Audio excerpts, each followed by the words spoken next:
نحمده ونصلي على رسوله الكريم أما بعد. قال الله تبارك وتعالى ومن يتوكل على الله فهو حسبه. صدق اللہ مولانا العظیم. سامعین محترم، آج کے اس ویڈیو کے اندر میں آپ حضرات کو یہ بتانا چاہوں گا کہ ہم اپنی عقل استعمال کر کے اس سے ہم کوئی فائدہ حاصل کیوں نہیں کر سکتے. چونکہ ہمارے ذہن کے اوپر ایک چیز جب سوار ہو جاتی ہے تو وہ نسل در نسل چلتی ہے اور اس کو ہم سوچتے ہی نہیں ہیں کہ آیا یہ سوار کیوں ہوئی، اس کا کوئی حل ہے یا نہیں. مثال کے طور پر آپ حضرات دیکھیں کہ کسی چیز کو جب ہم ناممکن سمجھ لیتے ہیں ذہن کے اندر تو پھر ہم کبھی اس کو کر پاتے ہی نہیں ہیں، اور سب کے ذہن میں یہ چیز بیٹھ جاتی ہے کہ یہ ہے ہی مشکل اور ناممکن.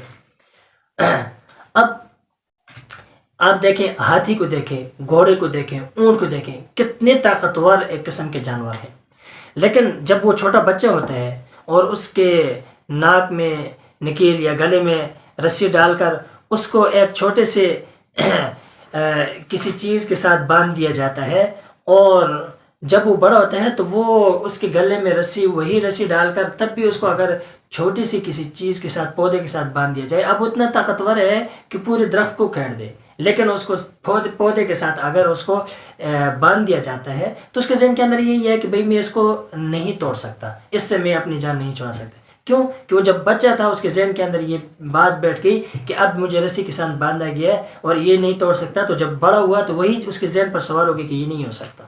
اسی طریقے سے ہم بھی اپنی زندگی کے اندر ہم کامیابی کیوں نہیں حاصل کر سکتے؟ اس وجہ سے کہ ہم کسی چیز کو دیکھتے ہیں، ہم کہتے ہیں یار یہ ناممکن ہے. جیسے کہ عام طور پر کسی بھی ادارے میں کوئی سبجیکٹ جب وہ مشکل ہوتا ہے اور کسی ایک کے لیے، لیکن وہ سب کے ذہنوں پر سوار ہو جاتا ہے. اب جب بھی پچھلی کلاس آگے آتی ہے تو اسے کہتے ہیں کہ فلاں سبجیکٹ جو ہے وہ تھوڑا مشکل ہے، تو اب ان کے ذہن پہ یہ بات سوار ہو جائے. حالانکہ اچھے خاصے ذہین فتین جو طلباء ہوتے ہیں وہ بھی اس کو حل نہیں کر پاتے، اس وجہ سے کہ ان کے ذہن پر ایک سوال جو ہے وہ سوار ہو گیا ہے کہ یہ مشکل ہے، ناممکن ہے. انسان پر حالات بھی آئیں گے، لیکن پھر آپ نے صبر کا دامن نہیں چھوڑنا اور اللہ تعالیٰ کے اوپر مکمل بھروسہ رکھنا ہے.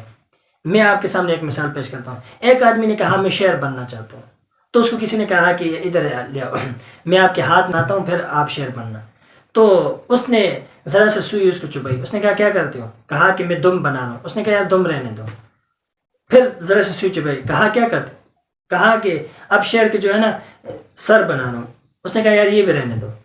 پھر ذرا سے سوئی چبھائی تو اس کو تکلیف ہوئی. کہا کیا؟ کہا شعر کے جو ہے وہ پیٹ بنا رہا ہوں. کہا کہ یار یہ بھی رہنے دو. پھر ذرا سے سوئی چبھائی، اس کو تکلیف ہوئی. کہا کیا کر رہے ہو؟ پوچھا تو اس نے کہا کہ ٹانگیں بنا رہا ہوں. اس نے کہا یار ٹانگیں بنا. اس نے کہا عجیب شعر ہے، نہ اس کی دم ہے، نہ سر ہے، نہ پیٹ ہے، نہ ٹانگیں ہے، بن رہا شعر ہے. تو اگر آپ نے ایک مضبوط بننا ہے تو آپ کے لیے مشکلاتیں بھی آئیں گے، سب کچھ. اس کے سامنے پھر آپ نے چٹان